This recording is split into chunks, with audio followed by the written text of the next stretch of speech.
पशुता का, जो हमारे हृदय में पशुता भरी हुई है, उसका बलिदान करना चाहिए। किसी निरीह पशु को मारना ये पाप है। तो महाराज, जिनको तुम मारोगे वो तुमको मारेंगे, ये नारद जी ने कहा है भागवत जी में।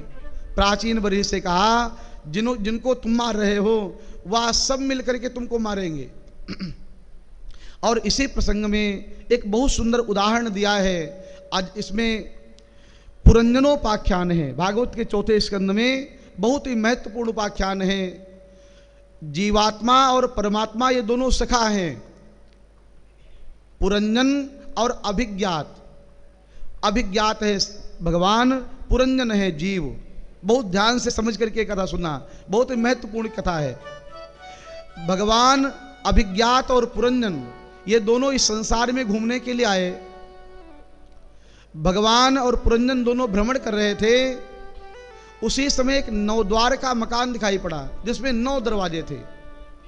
वह पुरंजन उस मकान में प्रवेश कर गया। भगवान उस मकान के बाहर ही खड़े रहे। जैसे ही उस भवन में गया, वहां पर एक सुंदर स्त्री को देखा और पुरंजन की आसक्ति उस स्त्री में हो गई, उसके साथ विवाह कर लिया। वह स्त्री, उसका नाम पुरंजनी है। जब वो चलती है तो पुरंजन भी चलता है, वो हंसती है तो पुरंजन भी हंसता है, वो खाती है तो पुरंजन भी खाता है।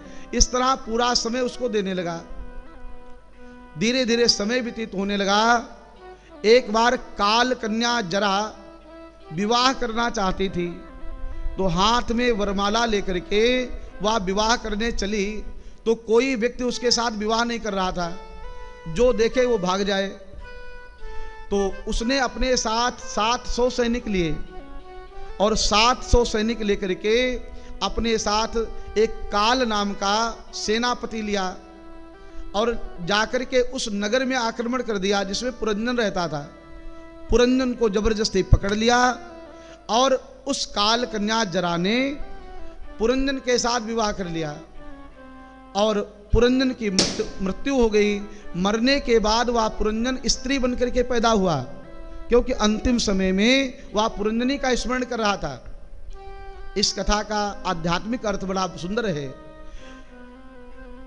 पुरंजन माने जीव, अभिज्ञात माने भगवान, 9 द्वार देह माने ये मनुष्य का शरीर।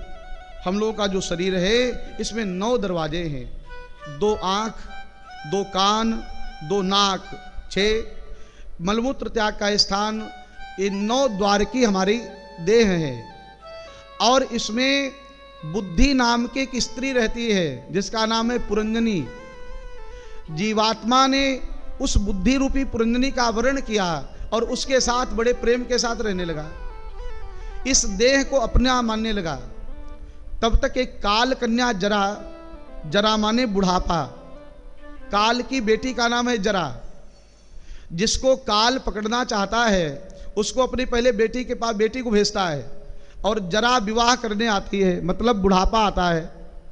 लेकिन दुनिया में कोई बूढ़ा नहीं होना चाहता।